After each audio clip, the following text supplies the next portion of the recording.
बिस्मिल्लाहिर्रहमानिर्रहीम अल्लाहुम्मा सल्ली अला मुहम्मदिन व आले मोहम्मद लब्बैक या हुसैन।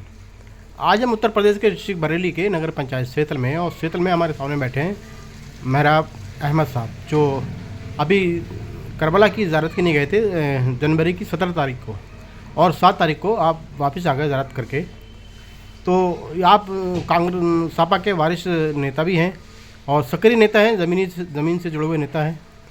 मैं आपसे ये जानना चाहता हूँ, आप करबला गए और आपने कोई ऐसा मौजज़ा देखा जो अपनी आंखों से देखा हो? बहुत से लोग, मैं वीडियो देखता हूँ मौजज़े हुए, आप गए हैं तो आपने कोई ऐसा मौजज़ा देखा, बताएं मुझे।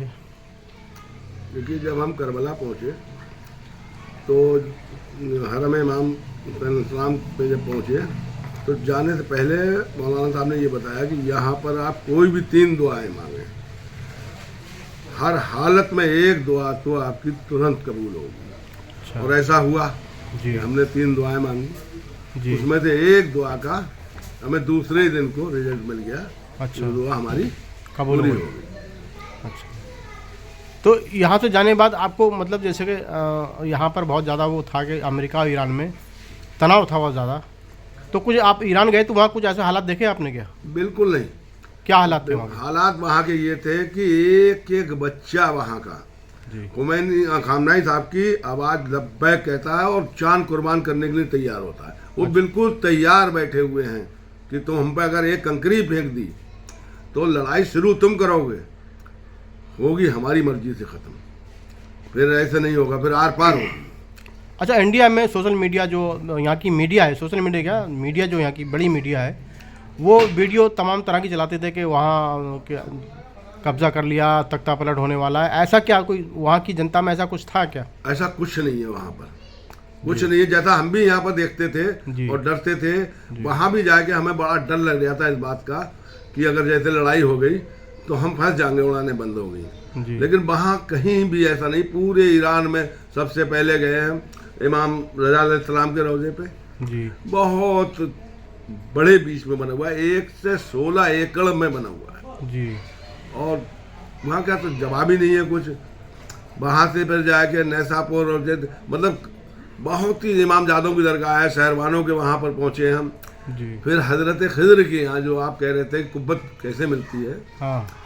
तो हिम्मत हमारी, जब हमने ऊपर पहाड़ी देखी, हाँ पहाड़ी देखी, मैंने वीडियो डाला था आपका वो जी, तो ये लग रहा था कि नहीं पहुँच पाएंगे।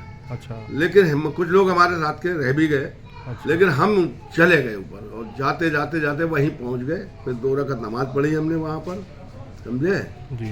मतलब वहाँ किसी चीज़ का ऐसा नहीं है कि जो मतलब खौफ हो। अच्छा। ना हम लोगों को इस बात का खौफ था कि हम मर जाएंगे या क्या होगा, इस बात का डर नहीं था जी। डर ये था कि सिर्फ अगर लड़ाई हो गई तो उड़ाने बंद हो जाएंगी तो फंस जाएंगे यहाँ पर, बाकी और किसी तरीके का कोई खतरा नहीं था। और करबला का तो जवाब ही नहीं है जी। करबला में तो जो चाहो हर कदम कदम पे मौजूद ही है, समझे जी। आप सबसे पहले इमाम हुसैन अलैहिस्सलाम के रोज़े में जब पहुँचे होंगे जी, तो कैसा महसूस किया आपने? बस एकदम हमारी चीख निकल गई।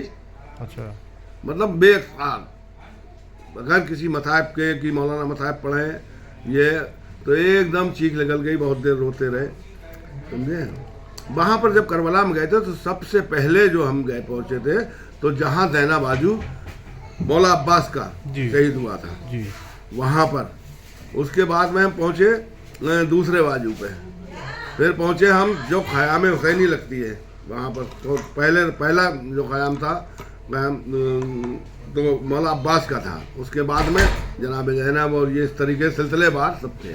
फिर पहुँचे हम वहाँ पर जहाँ हज़रत फिज़ा ने आवाज़ दी थी शेर को जी, वो उस जगह पर पहुँचे जी, समझे।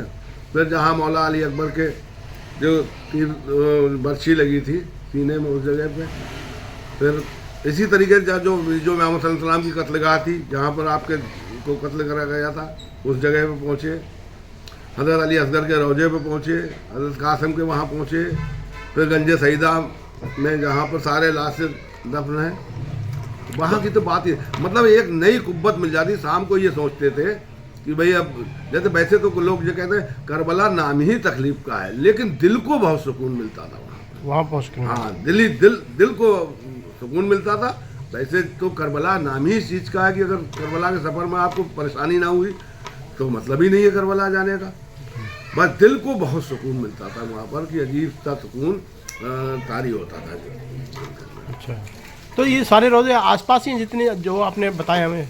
नहीं, जैसे अब यहाँ इमाम हुसैन सलाम का और हज़रत अब्बास के रोज़े का फ़र्क है कम से कम यहाँ से जैसे सिर्फ आधा किलोमीटर का फ़र्क है। अच्छा, लेकिन बिल्कुल आमने सामने दोनों रोज़े हैं। अच्छा, समझे?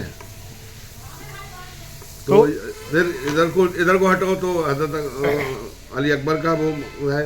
ऐसी है करबला है बहुत बीच में, सैतल से बड़ी जगह एरिया में है करबला। समझे? अब वैसे मार्केट बन गया है। हम लोगों ने जो सुनते थे मस्जिदों में, ये सुनते थे कि सहरा और ये कभी ज़माने में था, रेत, अब नहीं है। लेकिन अब वहाँ मार्केट बने हुए हैं, तो वो निशान बने हुए हैं, रोज़े बने हुए हैं। और इमाम हुसैन सलाम का रोज़ा बहुत बीच में है, हज़रत अब्बास का रोज़ा बहुत बीच में है। बाकी सब जगह थोड़ी थोड़ी जगह कवर कर लिए, कि ये जनाब अली असगर का झूला है, ये वो जगह है जहाँ हाथ मौला अब्बास का गिरा था, ये वो जगह है, ये वो सारी निशानदेही है। फिर टिल्ले नबिया पर काम हो रहा है अभी। अच्छा, वहाँ पर दूर से देखा काम हो रहा है बहुत बड़ा। समझे? नहर फुरात पे आए, वो भी है वहाँ पर, सारी चीज़ पे निशानदेही है, कवर्ड है वो। समझे? अच्छा। करबला से अभी मैं दोबारा आपसे पूछता हूँ, तो देखा आपने ये करबला की ज़ियारत करने गए थे जनाब मेहराब अहमद साहब सेतल से, जो 17 जनवरी को गए थे और 7 फरवरी को वापस आ गए। तो ऐसी जानकारी पाने के लिए मेरे फेसबुक को फॉलो करते हैं ताकि जुड़े रहे। अब मैं आगे भी आपको भी वीडियो उनकी दिखाता हूँ। खुदा हाफिज़।